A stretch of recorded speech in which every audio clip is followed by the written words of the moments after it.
Hello, guys. Wait, this is lovely. Hello, guys. Welcome back to Don't If Not Really. Today's episode is kind of. The light is kind of on the way, isn't it? No, it's fine. So, today's episode is centered a little bit around independence. And the reason why I thought about this episode and why it's so random, the topic, I feel like, it's because I'm currently in that stage of my life and my uni years where I am about to graduate or at least finish my courses, and I'm starting to really freak out over what I'm going to do with my life and the fact that I want to become financially independent, which is the last step to fully become independent from my parents. And also I want to completely just, figure out life by myself for a little bit. And I realized that I'm most probably going to be living alone next year, which is also, a step in the direction that my goal in life kind of is. It's kind of centered around what I want my life to look like long term, but it's definitely a stepping stone in my life and a little bit out of my comfort zone, I would say. And I've realized lately, and I've kind of thought about the different stages in my life, how I got to this point, how I've gotten so fast to this point, and why I'm doing this at such a young age, and how I've done an episode about maturity and how I feel like I'm growing up too quickly, and how I feel like life is passing by much more quickly for me than I would have expected for when I was going to become this age.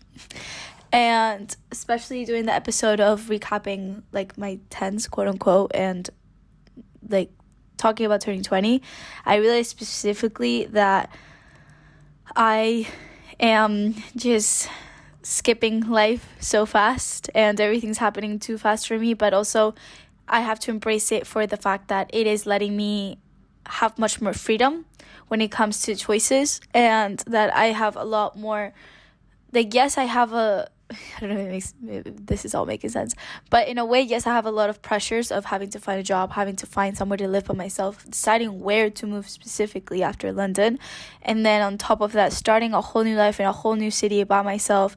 That is going to be definitely a tackling problem that I'll figure out when the time comes. But the realization that I've had is that thanks to doing this at such a young age is kind of taking off the pressure of it's okay if it fails. It's okay if I fail at whatever I try to attempt next year, which obviously the point is not to fail. I'm going to try my hardest to, make the first place and the defining place that I choose at the beginning my home for the next 2 years, and to make it livable and nice, and to create my own routine and my own social circle and my own life.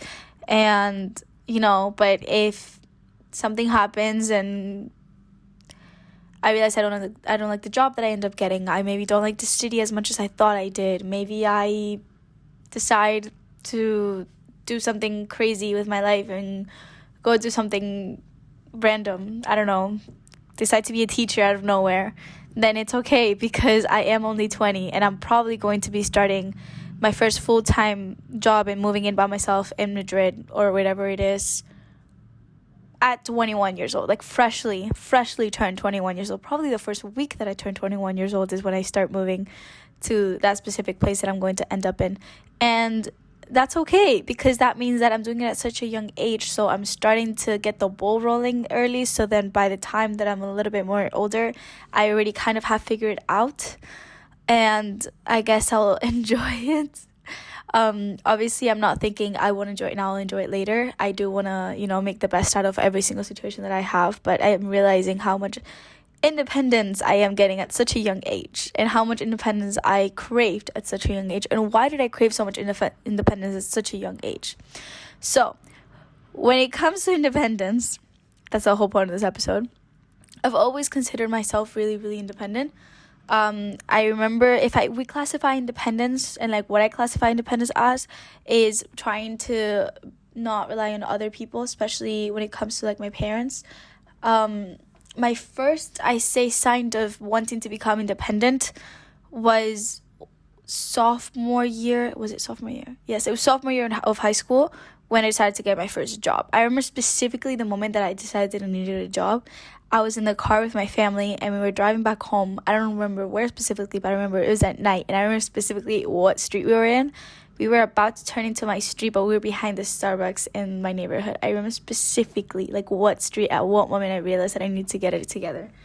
I was a sophomore in high school and we were coming back from whatever it was, and we were in the family car, and then my parents started talking about college and how in 2 years I was going to go off to college. And I'm the oldest in the family. There's 2 siblings counting me. So it's me and my little brother. And I'm the first one, to leave to college. I'm the first one to figure things out. It's also we were an immigrant. Now we're U.S. citizens, but at the time we were like an immigrant family. Technically, you could still argue that we're immigrants, but we're full U.S. citizens, all of us. But at the time we were not freshly, we had been in the U.S. for like 4 years already, but like we were still, trying to settle into the U.S. My parents were still trying to understand the culture, and they didn't really know how college works in the U.S. and how the whole process was for applications. And I was just starting to learn how to do all of that and how that was going to go down for me, because it puts so much pressure on you when it comes to colleges. And we were starting to learn that college in the U.S. is very expensive. So at the time, I don't know why, my dream school was NYU. Then I moved on to UCLA because I wanted to do film production, because I was such a film geek and I loved that. And then I did a film course in Boston for summer. And then I decided to switch my mind, and senior year, Lucia just completely I don't know how I ended up in London, to be honest. Don't it's a whole different conversation. I was gonna go to California, which is another different conversation. But and we were in the car, and then he brings up how if I want to go to NYU, then they're gonna have to come with me to New York because they can't afford the dorms, and then we would all have to live together.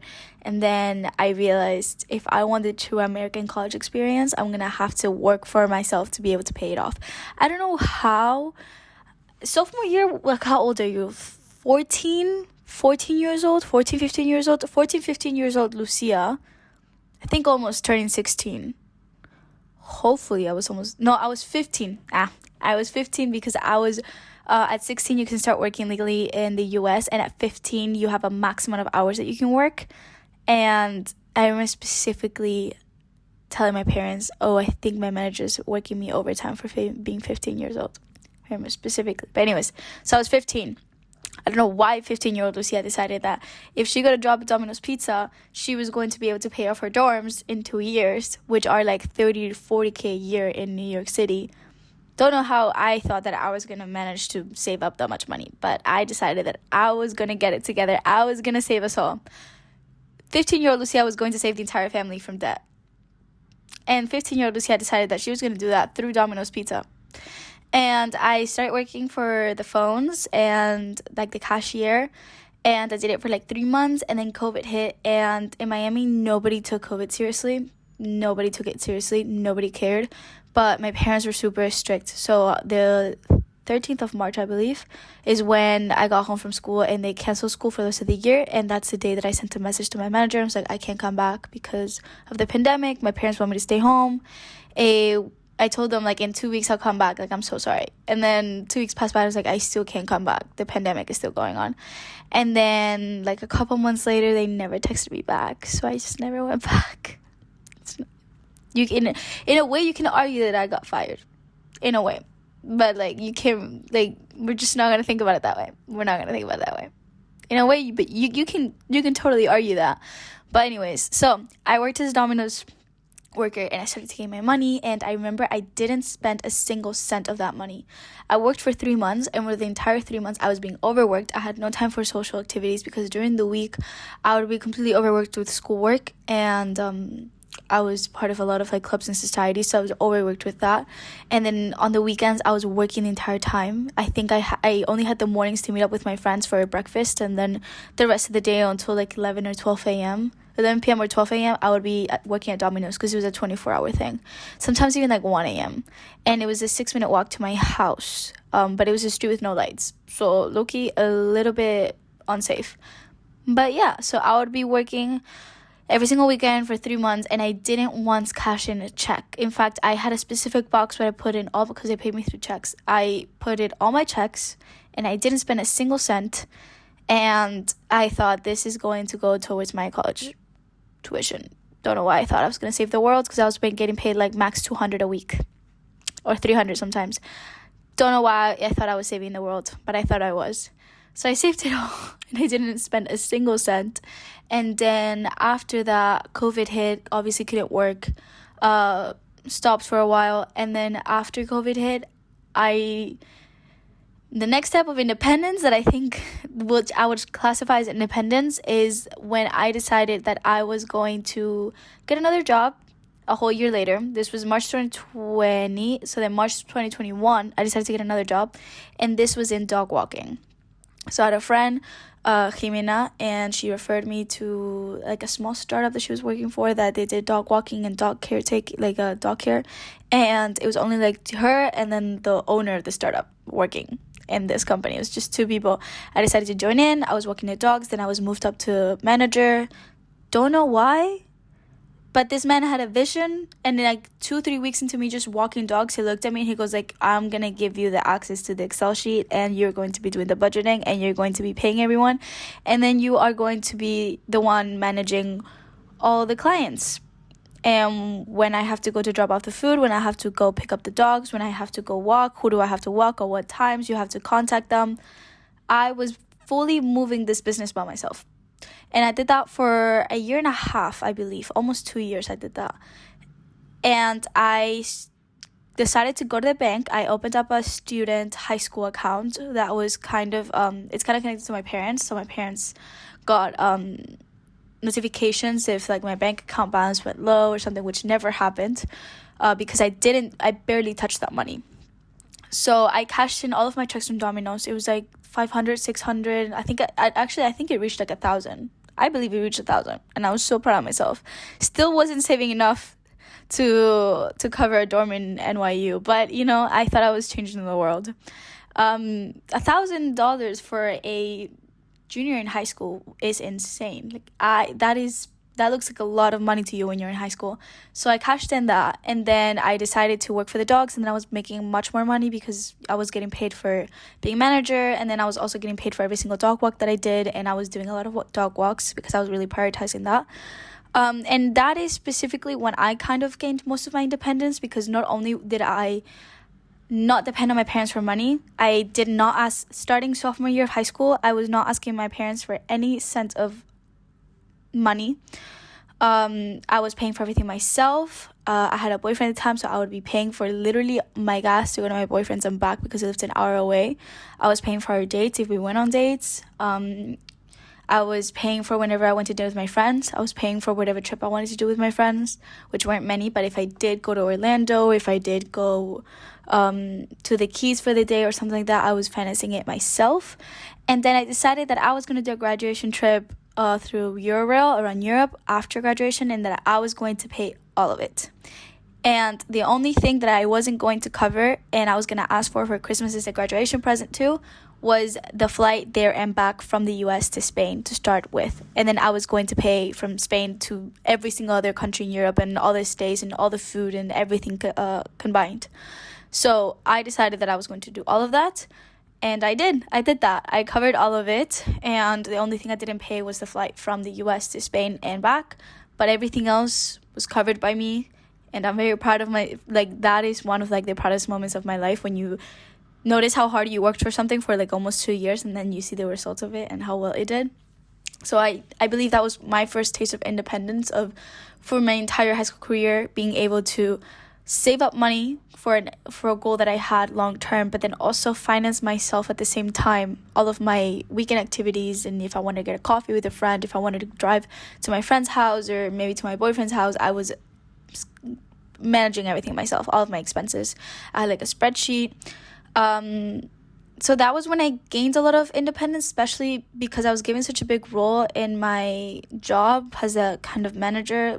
I was running kind of the business. I was very independent because I didn't rely on anyone for help when it came to managing the clients. When it helped to the budgeting, I had to learn how to work Excel. I can't talk Excel by myself. I really had to put in the work and the hours into that by myself. And I was very, very proud of myself because I think I did, honestly, a great job. And yeah, I very much took that job very seriously, and it's one of the most impressive things I could have done for myself when I was so young. I was very dedicated to that. And I think that's what it gave me so much independence, because I would put so much discipline into it. I would come home every day from school. I would set up a routine for myself. Then I would go to work, and then I would do it. It's a very independent job, because nobody was doing dog walks with me. Nobody was contacting the clients with me. Like, yeah, I had, like, my friend came in that I was kind of working to, and at some point some other person that we hired, and yeah, I was paying them and they were going on dog walks, but it was like they were doing their own clients, I was doing my own clients. That was, we were spreading them apart. So it was a very solo, independent job. And I had to drive to all of these by myself, and I had to walk them all by myself, and I had to contact them all by myself. So it was very much like I learned how to be completely independent from anyone else in that scenario as well. And then when I decided to go to London abroad, that was kind of the hit point of I have to become so independent. I didn't really, again, I've talked about this in other episodes, but I didn't really realize what I was doing until I actually landed in London, and I had a little mental freak out of like, oh wait, this is not all fun and games. This is not like Pinterest dreams perfect reality. This is like, I'm actually like 9 hours away from my family, 9 hours away from Miami. This is actually kind of a big move, and I hadn't even noticed until, it's fun. It's like telling people that you're going to be doing something super exciting and super fun, and then actually going through with it and having to go through the process of going through with things. That's when reality actually hits, and that's when I realized, like, oh, I did actually move abroad. This is an actual thing. This is not just telling people that I was going to go to London. I actually had to move to London. And it hit me because I had to live by myself. And that was when I really, truly gained complete independence. For the first time in my life, I had to ask my parents for money because I was a student and I didn't have a job and I didn't really know how London worked. Then I got a job by the end of first year, and it was remote, but I was still able to do my own stuff, and I was able to pay for my flights to Miami by myself from London, because I was flying to Miami and Orlando a lot at the time. But yeah, so it really hit really fast, and I think I've learned a lot of self-confidence, and I've built up a lot of self-esteem by being so independent from such a young age. I proved to myself by being so young that I could do so much without anyone else's help. Now, I do think being so eager to be independent at such a young age can backfire, because then when it comes to relying on other people, I tend to struggle. I don't like people telling me that I need help, and I don't like people telling me that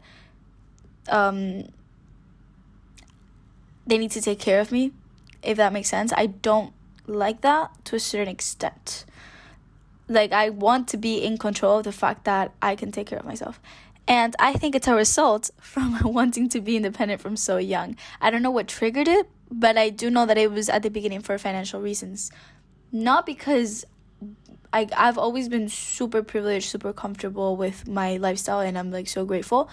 But for some reason, I always wanted to be financially independent, and I always wanted to completely be able to support myself. And I think it's why it's hitting me so hard now that I actually have to go through with the process of getting a job and getting out of uni and graduating, and looking for a place to live by myself, and doing the whole moving in by myself and figuring out life by myself.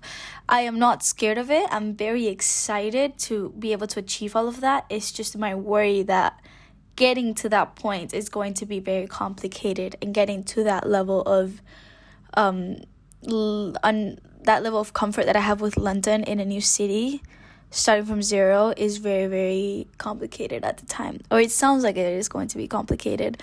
And I'm sure it will be for the first 1 or 2 months, but that is the only part that I am worried about. But when it comes to going independent and getting my own job, getting my own routine, figuring life out, starting so young and being able to make mistakes here and there, knowing that it's okay and that I can, always go back to school, because I do want to go back to school for a master's in like 2 years, makes me a little bit more at ease and makes me relax a little bit more and understand that everything happens for a reason, and it'll all work out in the long term. When it comes to being independent and when it comes to putting yourself out of your comfort zone, I do think there's still areas that I could improve on, especially when it comes to solo traveling. I want to completely be able to do that by myself. My friend Larissa, when we went to Denmark, she was there for a day before, and she spent a day by herself in Copenhagen, and she was going to restaurants by herself, going to drink a glass of wine while she was reading by herself. And I don't think I've gotten to that point yet, but I really want to push myself to get to that point. I'm always worried that I'm not pushing myself out of my comfort zone enough. When I think about moving to Madrid next year, I think of it as like a bubble. And this is my main comfort zone, and moving to Madrid is kind of like here. It's not completely out of the bubble of my comfort zone, but it's kind of pushing off the edge, and I really, really wanted to go out of the bubble. I really want to go and like pop the bubble, go out of my comfort zone, and explore different side of me and evolve as a person and learn more about what I'm capable of. And I'm debating so many things in my mind right now, but we'll see how that goes. But yeah, so when it comes to that, I generally do think it's very important for the development of a person to be able to understand what is their comfort zone and what is outside of the comfort zone, and try to push that little boundary of a bubble and get to that point. I think it generally made me the person that I am today, and has made me mature much more quickly. Now, you can argue the pros and the cons of that, because the cons is that I, didn't get the typical the college experience. I didn't get the typical college experience of going out partying all the time. Although you could argue that I did, because last year I was out partying a lot. I mean, I was still in bed by 3 a.m., but I was still out a lot. I was just like, I'm a pro at being the going out grandma. I will go out, but I'll be in bed by 3:30 a.m. Showered, I'll come home, I'll shower, I'll put on my PJs, I'll make my tea, and I'll go to sleep. And I did it all. I went out, I had a cute coffee, I had a good picnic with my friends during the day, then I went out to the club, and then by 3:30 a.m. I am in bed, and I will wake up by 9 a.m. the next day, because I am that psychotic. So in a way, if we go back to the episode of Am I Growing Up Too Quickly, I do think pushing myself to be so independent from my parents at such a young age that actually pushed me to mature much more quicker, and to evolve much more quicker. And now, especially jumping out of university and going into the workforce at 21 years old, not even 20, at 20 years old, I am not as scared as I feel like I would have if I wouldn't have pushed myself to do all of this. And I think I have pushed myself to take steps in the right direction. Like, when I think of where my friends are in life, my friends back home, they still have 2 more years or a year and a half left of college. They still are probably going to be saving up money and live with their parents for a couple of years. So there's just no shame in that. That is very financially responsible, actually. I'm just deciding to go off the deep end. Is that the best choice at the moment? Maybe not, but you know what? If I'm already out, if I've already moved out of home, if I've already lived by myself first year, if I'm now living with a friend, but I'm still, living outside in a different country by myself abroad, might as well keep the ball rolling, let's see how much Lucy I can take. Let's see how much longer I can keep this up. If I go back to Miami, or if I have to go to wherever my parents move next year, then so be it, I will. But right now, I'm keeping the ball rolling, seeing how far I can go, seeing how much I can take, seeing where I end up, seeing what I don't end up, seeing what I can do, my limits, and, we'll see how it goes. We'll see how life goes. I realized I just ranted about something else completely for 3 minutes, but that's okay. I feel like that always happens in these episodes. This episode was kind of everywhere. But yeah, so take away from this episode, if you are scared to jump off the deep end and become independent, or you feel like you haven't gained as much independence as you would have or wished you had at this point in your life, whatever point you are, just know that I'm a rare case. I mean, I know my friends that are actually completely financially independent from their parents, and they are 20 years old, and that is insane, and I applaud them. They've put so much work and effort into having that lifestyle and achieving that at such a young age. But also, if you're not, there's nothing wrong with that. What's the problem? If anything, that's okay. I put so much pressure on myself, and I think about where I am in my life, and I'm finishing university, I should be doing this. But really, there's no right and wrong answer. It's the first time in my life where I don't have a specific path that I need to follow. I did my high school career, I did my elementary, my middle school, my high school, my university. Now is the point in my life where I I've always been super lucky, and I think one of the reasons why I'm so independent is because my parents gave me a say in every single decision in my life when I was little. It's like, where do you want to go to high school? I chose the high school that I wanted to go to, because you have to apply when it comes to a magnet and specific program high schools in Miami. You can choose specifically what programs you want to do and what high school you want to do. So I had to apply to my high school, and then I also took like a test and exam for another high school that I wanted to attend, and then I was going to go to a film and art high school, but then I decided to go to the math and science and maritime science one, just because it was closer to my house and it had really good ratings and a lot of people that I knew went there. So I decided to go there. But I had to say in every single decision in my life. I had to say in my high school. I had to say where I wanted to do after school and after school curriculars. I wanted to do sports. I always had to say in everything in my life. My parents never forced me into anything. So I think one of the reasons why I'm not too scared and not overthinking too much about my decisions for next year, and I'm thinking about this very critically, is because I know that so far in my life, all the decisions that I've made have been pretty good. I've made pretty good decisions. I'm really good at making decisions, I've noticed. So I trust myself. So in conclusion, being independent for such a young age and having to make my own decisions at such a young age and looking out for ways to do the things that I've always wanted to do at such a young age has led me to trust myself, have really high self-esteem, and have really high self-confidence when it comes to my abilities to get things done. That is the entire conclusion of this episode, and that is what I have to conclude about my thoughts on this topic. Don't know how this episode came out. Don't know if it makes any sense. Don't know if I'm making any sense. Don't know if I'm ever going to post this, because I feel like this was such a rant. But maybe it helps someone that's in the same situation as me. Maybe someone is also going through this, and you get to hear me rant about it and go through a mental breakdown about it, and it makes you feel better. So you're welcome. But yeah, so that is today's episode. I hope you guys enjoyed. And I'll see you guys next week. Peace out.